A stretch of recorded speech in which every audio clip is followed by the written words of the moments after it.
Iccitiin hiriyaa booniyyee miidiyaa irratti maxxanfamuu eegala jechuudha. Barreeffama kana ustaaziitu maxxansee ture. Baay'ee nama ajaa'ibsiisa jechuudha. Wallaahi suuraadha jechuudha. Suuraa kanaan ni argitu jedheetii yaada. Yoo wanti kun dhugaa ta'e dhugumatti nama gaddisiisa. Akkasuma immoo sagalee hiriyaa booniyyee isin dhaggeeffachiisa. Viidiyoo wayii waraabdee rakkoon dhufe hunduu sababa isaatii aneessa sataruufin waa dubbachuu dhiise jechuu jirti. Ustaaziin immoo akkuma argitanii guutuu viidiyoo na eegaa intalli asxinatti ilaaluu jirtu. Intalli jaarsa lama qabdu osoo jaarsa biyyaa qabdu kan biraa wajjin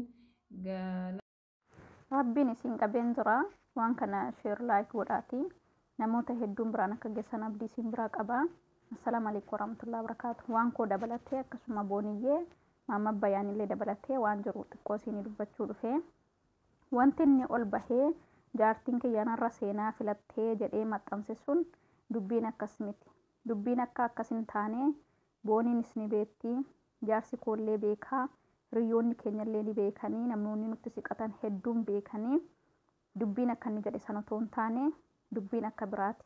Garuu immoo Rabbiin nama har'a nama satare burqii guyyaa qiyaamaa ni satareedhaan. Akkasumas ustaazonni hedduun keessaan kan dhufanii waan kana akkan ol baheen dubbanne na dhowwan jirumti mataan jiraatu of beekanii kabaja jiraatiif ulfina jiraatiif ol bahee dubbachuu baadhullee akkasuma maatiin koos namoonni na jaallatanuuf namoonni na beekan hagarraatti miidiyaa irratti seenaan waan hin taane gooteen beektu kan xinnaaniif guddaan maqaa keetiin dalaguuf maaliidha kannaan jettaniif immoo ol baatee waan xiqqoo dubbachuu qabda jettan dhuguma dubbachuun qabaa.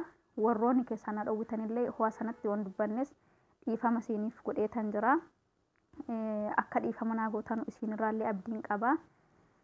Wanti an dubbachuu barbaade bultiin kee hadiigamu warra naan jettaniif bultii namaa diiddee bultii kee jabeeffatte warra naan jettaniif kan bultii kiyya diiguuf waggaa tokko guutuu cinqame isa mataa isaati kan waggaa tokko guutuu bultii koo diiguuf cinqame har'a wanti hunduu waan qabatamaan lafa jiru bultii kiyyallee akka diiguuf cinqamaa tures hundi namaatu ni beeka warroonni nuti siqanullee hin beekanii ammas dubbiin akka ol bahee dubbatu otoo hin taane akka biraa kan ta'e akka jiruufis sagaleenis waan jiru barreeffamnis waan jiru innuuf biraa gubullee barreeffamni ana birallee jaarsa kiyya birallee jira barreeffamni inni maqaadhaaf ustaazaa jecha namni jechuu hin qabne jedhee barreesse ni jira.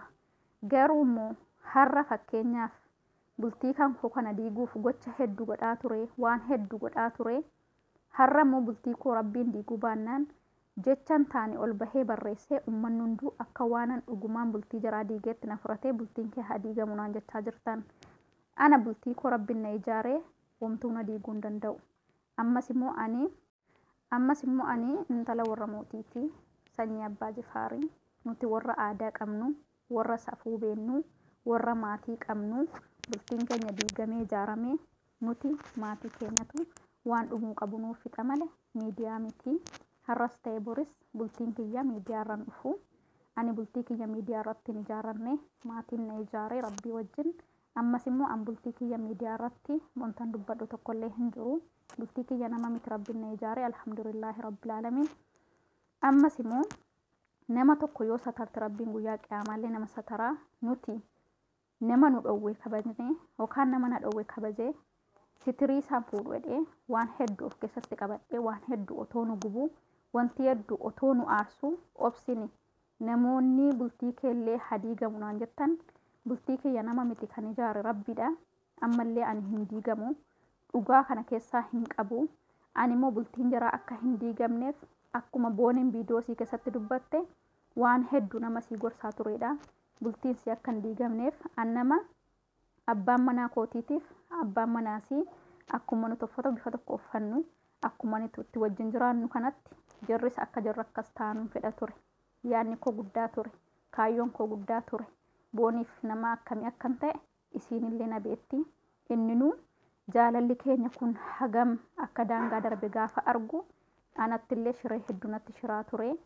Ana nama nikaa qabu ta'uu otoo beeku nama bultii qabu ta'uu otoo beeku wanti inni dubbate wanti inni godhe waan silaa gurra ofiitiin dhaga'uufillee safuu wallaahi waan hedduu namatti ulfaatu waan hedduu nama yeellaasisuudha.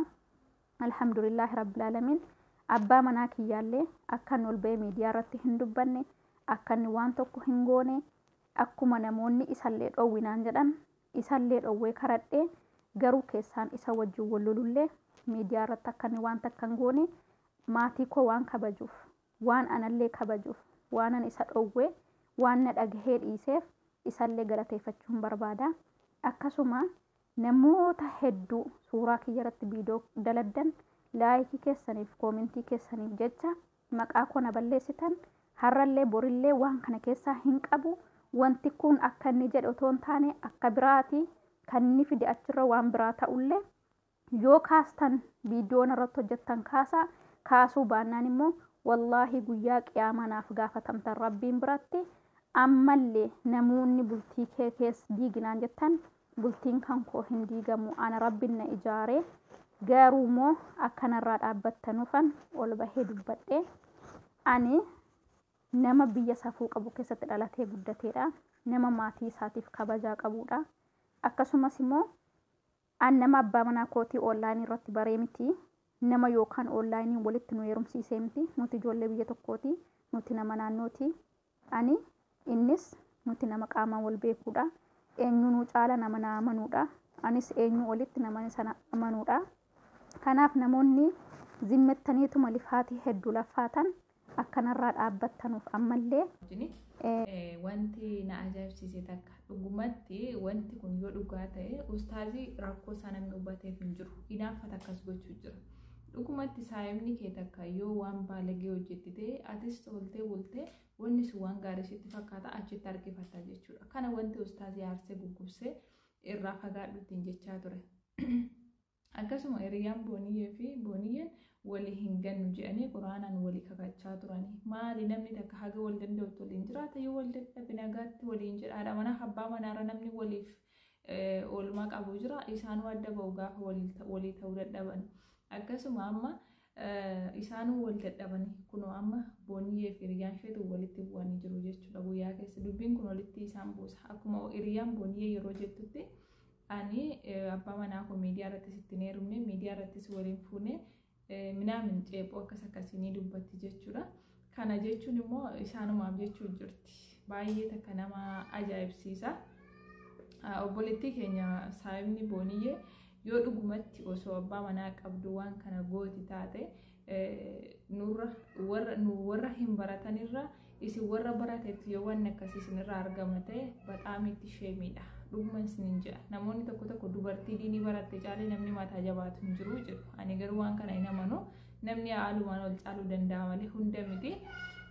Asirratti waan nan jechuu barbaadu akkasitti niqaaba uffatanii quraana qaraa waan gaggaarii uffata nama sataru uffachaa waan gaarii nama barsiisaa nama gorsaa duubaan immoo waan biraa yoo kan gootan ta'e isinirraa hin bareedu. Namni waan badaan irraa hojjechuuf malu nama jaahiliyyaa waan beekne yoo ta'e malee nama waa beekurraa waan akkasiin bareedu jechuun barbaada. Ammas viidiyoonis gadi baa jechuu jiran viidiyoolee nuti gadi hin baasina wal sataraashni jechuu barbaanna. Amma booniyyeef seenaa wal bira hojjetu akka itti walirraa fagaatanii jiraatanis hin qabani. Garuu erga iccitiin waliin isaan dha'ee walitti deebi'uus dhiisuu danda'u. Akkasitti abbaan addaan jetee bultii isaa ta'aa deebi'u baay'ee na azzansiise. Ustaaziin akkuma guggubachuu jira. Obboleettii keenya seenaa wanti kun dhugaa ta'e namni maaf waa'ee koo dubbata namni maaf suuraa koo maxxansa namni maaf waa'ee koo haasaa jechuun dura ani badii akkamiin qaba jettee osoo ilaalte gaarii. Namni lafaa ka'ee waa'ee namaa haasa'u galatoomaa isiniin jedha. Rabbiin waaqa jechuun hunduma keenya yoo